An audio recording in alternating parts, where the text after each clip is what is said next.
Hello everyone, welcome to commerce lectures. I am Neha. आज का हमारा टॉपिक है एविल्स ऑफ एमएनसीज या फिर आर्ग्यूमेंट्स अगेंस्ट एमएनसीज, यानी मल्टीनेशनल कॉरपोरेशंस के क्या डिसएडवांटेजेस हैं।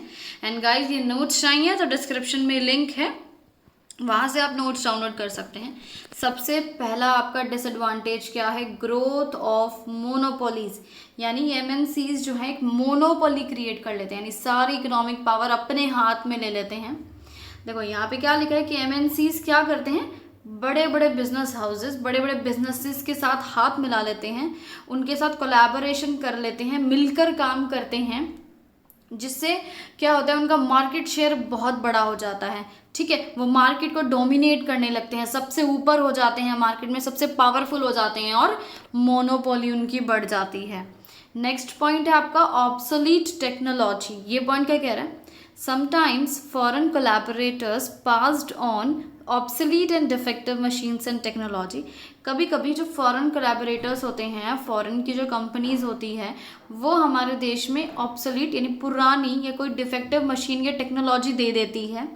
ठीक है, जो कि हमारे देश की कंडीशंस के हिसाब से नहीं सूट करती है, यानी हमारे देश में जैसे कोई प्रोडक्ट बनता है, इसके अकॉर्डिंग वो नहीं बन पाता है जैसा हमारे कस्टमर्स को चाहिए। इसकी वजह से क्या होता है, क्या चीज़ वेस्ट हो जाती है? हमारा कैपिटल, पैसे वेस्ट हो जाते हैं, हमारे नेचुरल रिसोर्सेज वेस्ट हो जाते हैं, हमारे ह्यूमन रिसोर्सेज वेस्ट हो जाते हैं।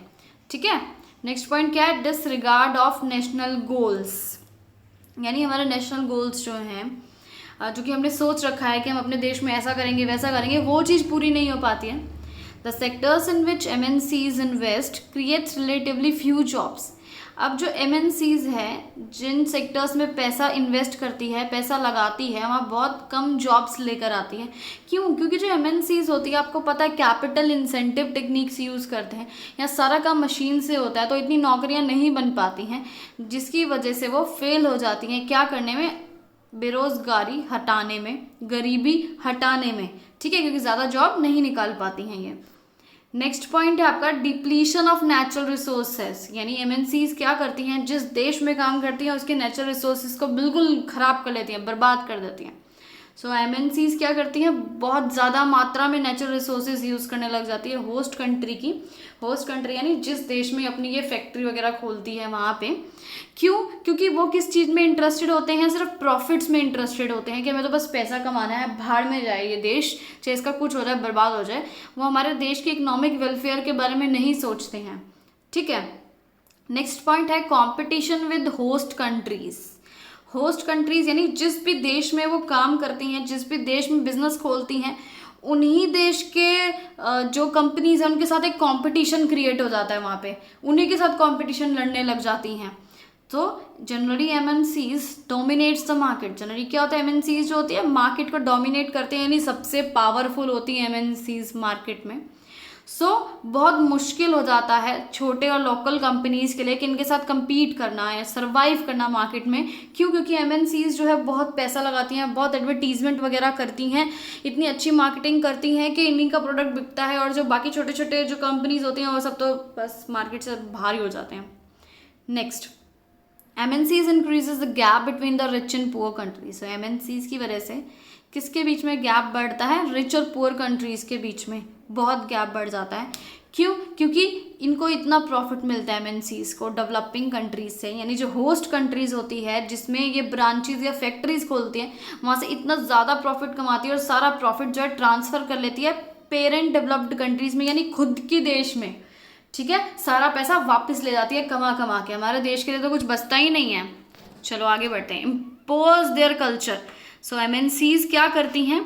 Impose their culture and values in host countries. जिस भी कंट्री में ये काम करती हैं उसी देश में अपना कल्चर ले आती हैं, चाहे वो फूड के रूप में हो, चाहे ड्रेस के रूप में हो, चाहे लाइफस्टाइल के रूप में हो। देखो हमारे देश में कितनी सारी एमएनसीज हैं।